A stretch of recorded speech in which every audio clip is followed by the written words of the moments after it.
de problemas. Vamos a seguir entonces con nuestro próximo speaker. Ella es Eleanor Foster de Leisman. Durante su carrera profesional, Eleanor ha tenido un marcado interés en las relaciones entre el espacio y las personas y cómo influyen e interactúan recíprocamente, así como se ha preocupado por comprender mejor las necesidades de las personas en pos de construir entornos productivos. Hoy en su presentación nos invita a reflexionar sobre los espacios de trabajo, si son un costo o un activo sumamente valioso. La recibimos con un fuerte aplauso. Hola, buenos días. Me llamo Elena y mi español es horrible, pero estoy muy feliz por venir aquí hoy porque es 20 años. Yo fui en Colombia y me gusta mucho. Entonces, gracias, Contract. Bueno, en español y quiero un café. Entonces, rápido. Workplace, productivity asset or cost liability, and understanding high performance in workplace. Let's see if we're working. No? There we go. Okay, so everybody's familiar with that unparalleled pressure to balance cost and efficiency in the workplace. But how do we do that with those challenges of reducing cost and increasing utilization without increasing the possibility of lowered output or increased absenteeism? How do we create a more efficient environment with those two opposing forces? Let's take the example of a meeting room, a 6-person meeting room, a table, 6 chairs, a whiteboard or a screen at one end, and 6 people there. Nobody wants to be this guy in front of the screen, so we'll immediately lose this person. And really today, with all of our coffee cups and our laptops and our books, it's really common to see this. 3 people in a 6-person meeting room. So with traditional observational studies, utilization studies, you may well say, well, that's 50% occupancy. Let's right-size it. In the next office, let's have 4 people meeting rooms. Leisman asks, what's going on in that room? Is that environment supporting those people in the job that they're there to do? Is it a productive spending of their time? So coming back to those challenges, reducing cost, increasing utilization, if we put in a third point to create this triangle, effectiveness, that's what Leisman does. We measure the effectiveness of workplace, and there we see that net efficiency. So how do we do that? Who are we, and what is the survey itself? We're a standardized test of how well a workplace is supporting the employees in the role that they're there to do. We're completely independent, so we don't offer any other services. We don't try to sell you furniture. We don't consult on what to do with the data. Louis is there to do something like that for you. It's now the most widely recognized tool of its kind globally, and we have the world's largest and most robust benchmarking database of workplace effectiveness. It's based on around a 10-minute standardized e-survey distributed internally within your organizations and available in over 20 languages. And increasingly, this survey has been adopted globally by organizations as a type of health check on their workplace, embedded annually to report on the operational performance of their real estate portfolios and assets. So how does it work and what does it measure? You see along the bottom here a linear scale from 0 to 100.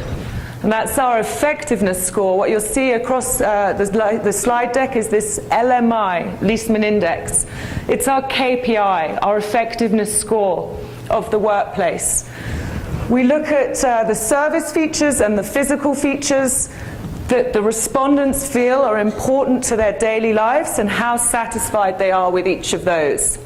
That allows us really to look at those diagnostic issues and benchmark and also goal set. We then come into mobility section. So we look at internal and external mobility of the respondents within that workplace and how well supported they are with that mobility. We then come into these 2 sections which you'll see highlighted in the black.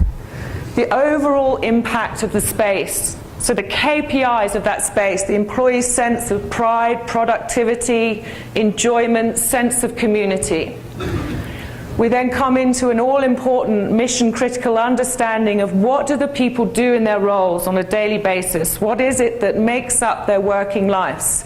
We never ask them to rank or rate. We ask them to select if an activity is important to them, and then let us know how supported that activity is in our current workspace. And those two sections alone calculate into that LMI score that you see, that 0 to 100 score. The rest really gives us that layer down to understand what may be impacting the scores within the activities and within that design impact.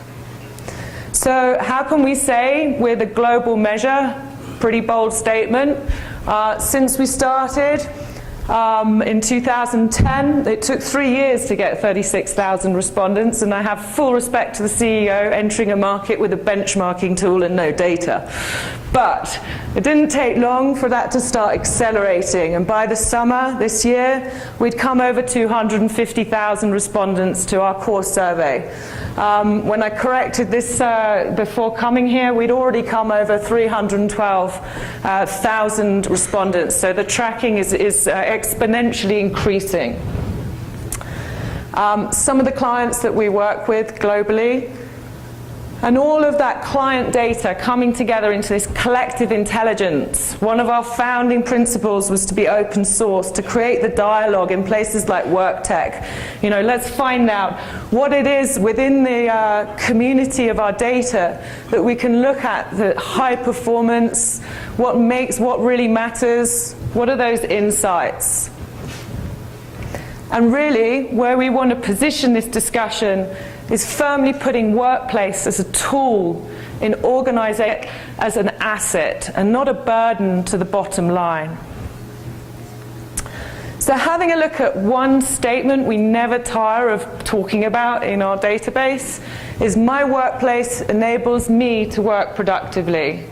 So we're not asking people, are you productive? We're not measuring productivity. We're asking them simply, when you walk in through the door in the morning, does that workplace enable you to do your job?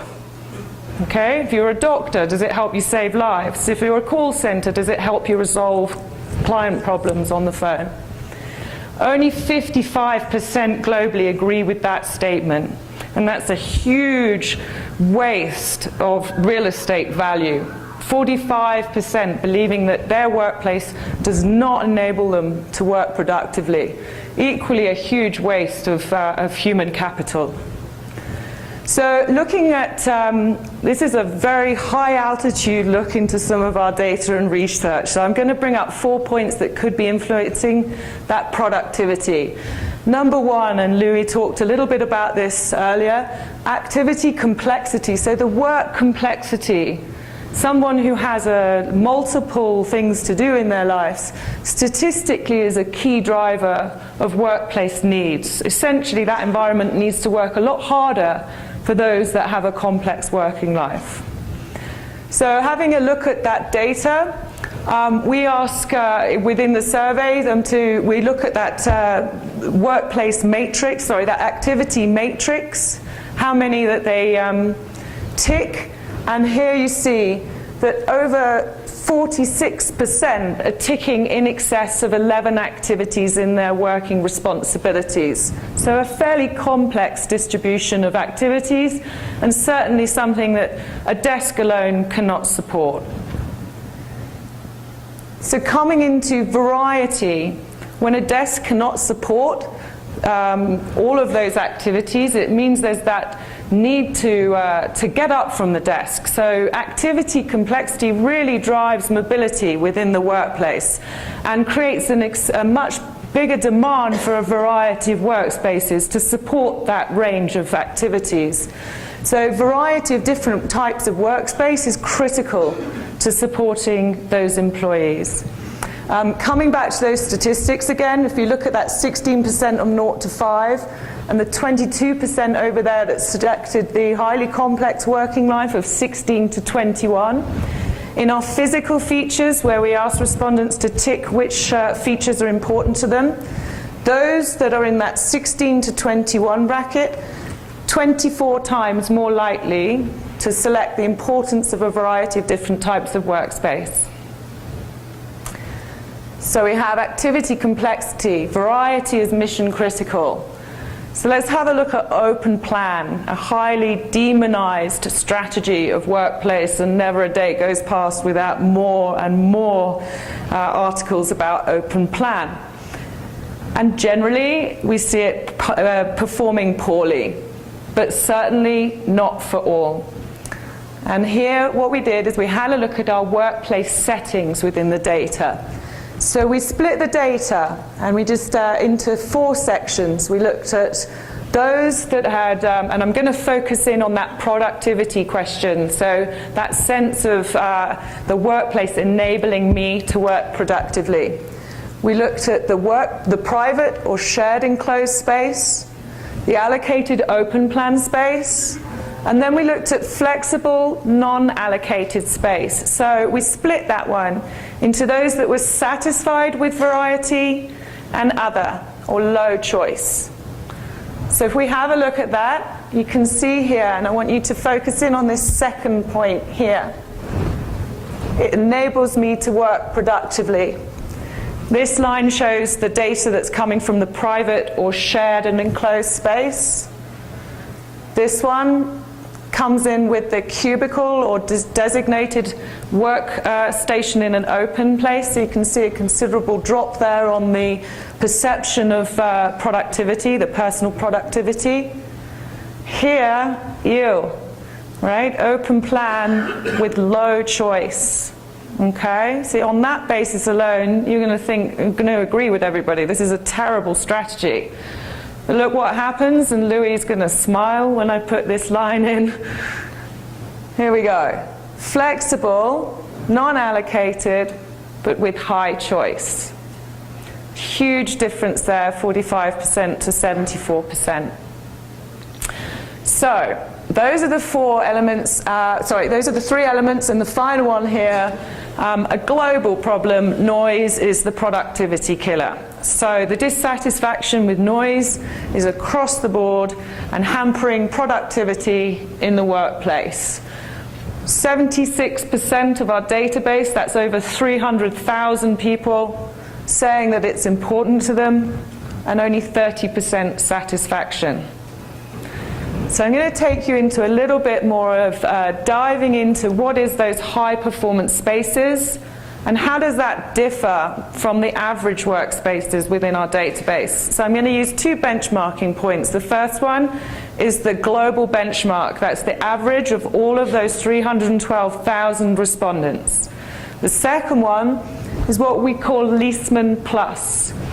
And Leesman Plus is our high performance, a fairly elite crowd, locations that have scored over 70 on the LMI score and have also complied with strict response rate criteria. And they've created for us a benchmark of high performance, highly effective spaces. If we were to look at what the difference is, the big differences between the average and the Leesman Plus, we're not finding it in planned meetings. There's only a 5% differential between those that are in those high performance spaces and the average. But when we move to unplanned meetings, we see a much bigger gap, 19%. Coming through here, satisfaction with the individual routine tasks, again, not a big difference, 5%. There is a report we've just released called the 250,000. It's on our website. I implore everybody to read it. It talks a lot about the balance of making sure the individual is supported as well as the collaborative. But I'll give you those details in a minute. But there, we see 17% difference. So thinking, creative thinking, highly supported in those highly effective Leesman Plus spaces. 2 that are considerably different in both in the Leesman Plus is 20% on video conferencing and 19% on relaxing, taking a break. So one of the things we talk about a great deal is don't believe the hype about the millennials. You don't design for the millennials, you design for the masses. Understand what everybody does, what all of their work complexity does. The only activity that the millennials place higher importance on than anybody else is relaxing, taking a break, and learning from others, to be fair. However, that noise level, circling back here to that productivity killer, there's not a great deal of difference between the high performance and the average. It truly is a global problem. So the one thing that outstandingly wins in those high performance spaces above the average is the variety of different types of workspace. So a 32% difference there. And that's where, you know, for example, when Louis was talking about that variety of spaces, we've done various research projects. One of them was commissioned by IFMA Sweden to look at activity-based working. And what we found there is when people have a highly complex working life and they have a really well-designed activity-based environment that has truly thought out how to support those different activities, when that design and the behavior come together, they can really reap considerable rewards. Unfortunately, adoption of that behavior can be very low. So change management is absolutely key in taking people through that cultural change into a new way of working. So Leisman, as I say, we've published a number of research projects. So we've published the ABW, and this one's just been released, so 250,000. That's when our independent statisticians had a look at our data without any workplace or real estate bias and just told us what's going on in there. And that really is like the largest global review of the workplace experiences to date. As I said, they've found that one of our principles was to be open source, so all of these are available to download on the website leismanindex.com. We also have the ABW study, and essentially what we're always open for is for people to engage with us in these conversations. Ask us the questions, subscribe to the review, or send us articles. We want to discuss workplace. I think I've actually finished a little bit shorter of time. So if anybody has any questions, we can delve into that a little bit further.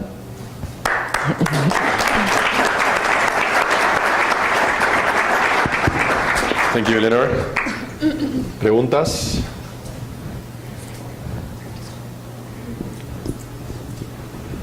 ¿Ninguna? Bueno. ¿Sí? Allá al fondo a la derecha.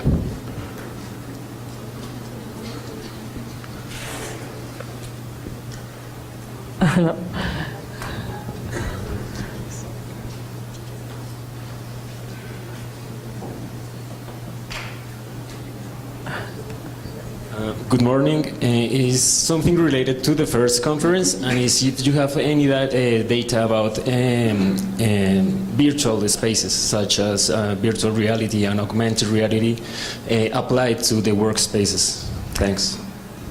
Sorry, was that, do we have virtual reality? Is that the question? If you have any data about virtual reality and augmented reality implemented in the workspaces. Okay, at the moment, because we have a core questionnaire, the core questionnaire doesn't change. So within the service and the physical features, there'll be a lot of questions around technology and how satisfied people are with technology. If a client has specifically that sort of services and features installed into their workplace, what we would do is create some bespoke questions for them.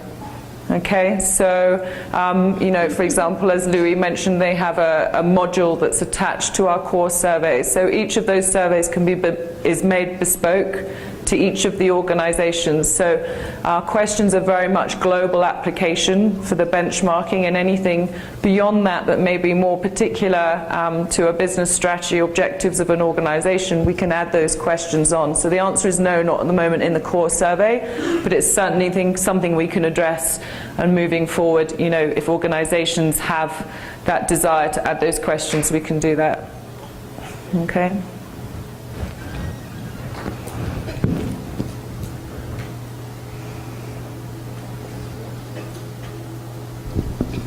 Hi. Hi. Thank you very much. Really good information.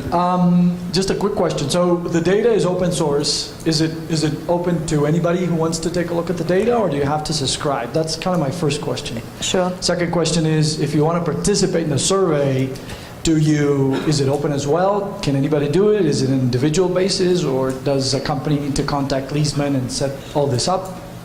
Sure. Great. Good question. First bit, it's correct. You can subscribe. So I don't know if I'm getting feedback here. So the open source element of it is free dissemination of knowledge. So you can go onto the website, you can subscribe. We have a quarterly review. There's, you know, try not to be paper dependent, but there's a handful of copies here if anyone wants to grab one.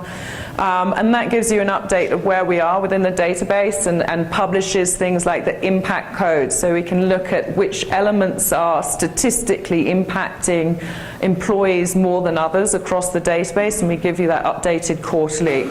And again, we publish those, all of our research PDFs are available to download for free. So that's the good bit, that's the free bit. The second bit, yeah, absolutely, everybody's welcome. We have clients from every single sector because we're independent. We essentially have no vested interest in the results, and that allows us to work with everybody, but it's not free.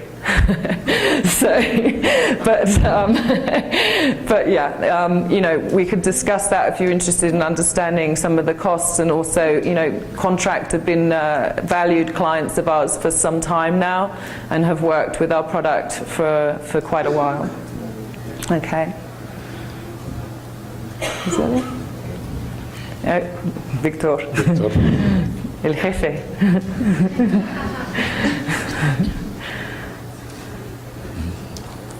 Hi, Eleanor. Hi. Thank you to be here.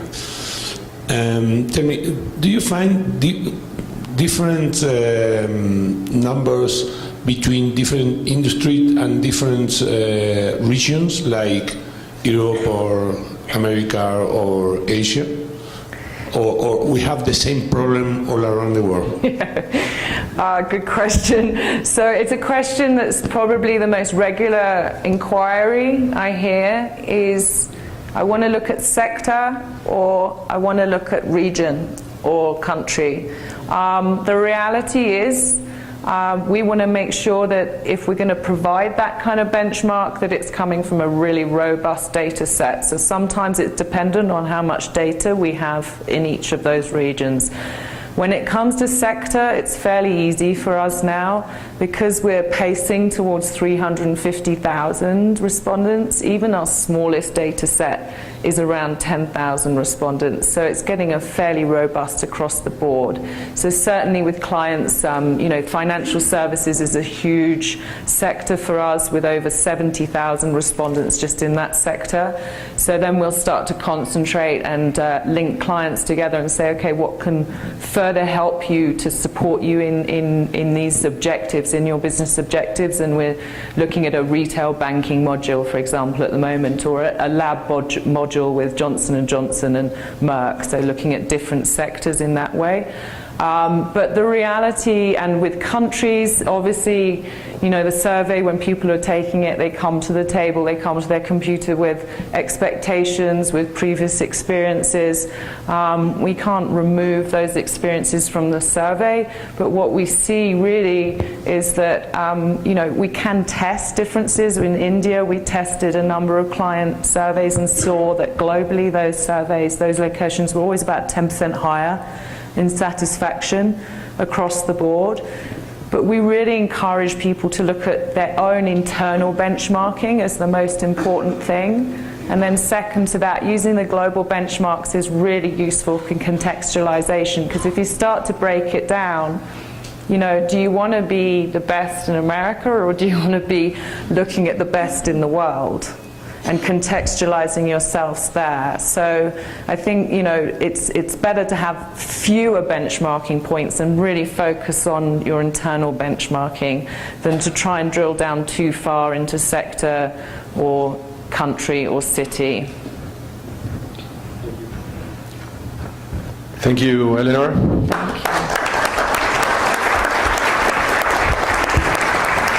Muchas gracias a todos por sus interesantes preguntas. Como les dije antes, los speakers van a estar acompañándolos durante el evento, así que en el break pueden hacerle las preguntas que...